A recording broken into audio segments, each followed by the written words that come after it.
Do you know why everything in creation is a living creature, a living being with consciousness, and creativity and intelligence and bliss? It's because of the following line of reasoning.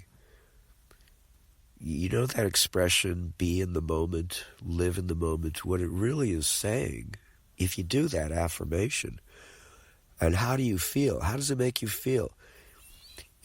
To me, it feels like it's putting me back into my body. It's reminding me I have a body to be in the moment. Otherwise, an enlightened person who no longer has the body, it no longer has a moment, or any moment for that matter. They merely have eternity. So what that tells me is that every particle of matter is a body that gives a consciousness a point in space, but more importantly, a moment in time to experience being, to experience existentiality of a physical type. Because without that moment, we're beings purely living in eternity, without any moments to experience. But when we have a body, we can experience moments. One moment, the next moment, but it's always a singular moment, which is now. You know, Alan Watts, be here now. Whether we call it the now or whether we call it the moment, it's still in contrast to eternity, which has no moments, and is not now. Well, it is now, but it's a different type of now. So we have to distinguish, what kind of now are we talking about? Are we talking about the physical now?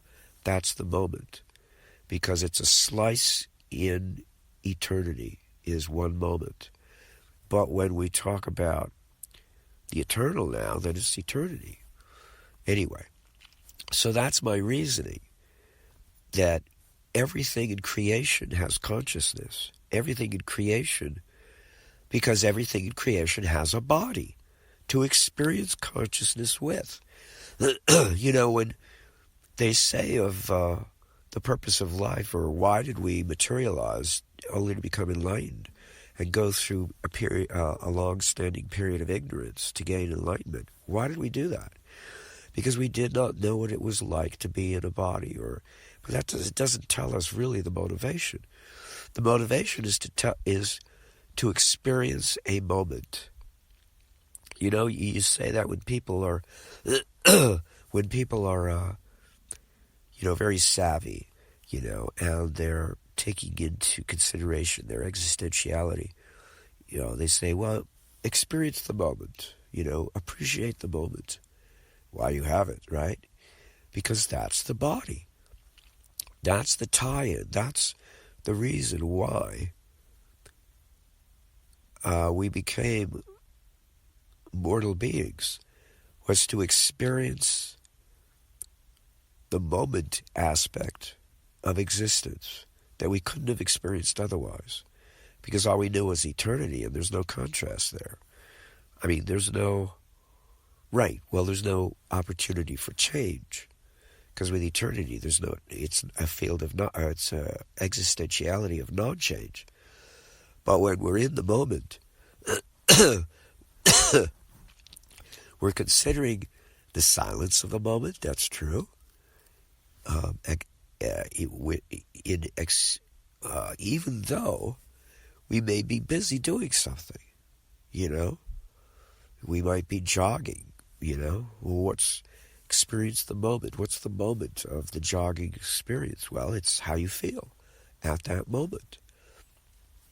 And it's also taking responsibility for that moment, because how you feel is a consequence of your actions prior to that moment.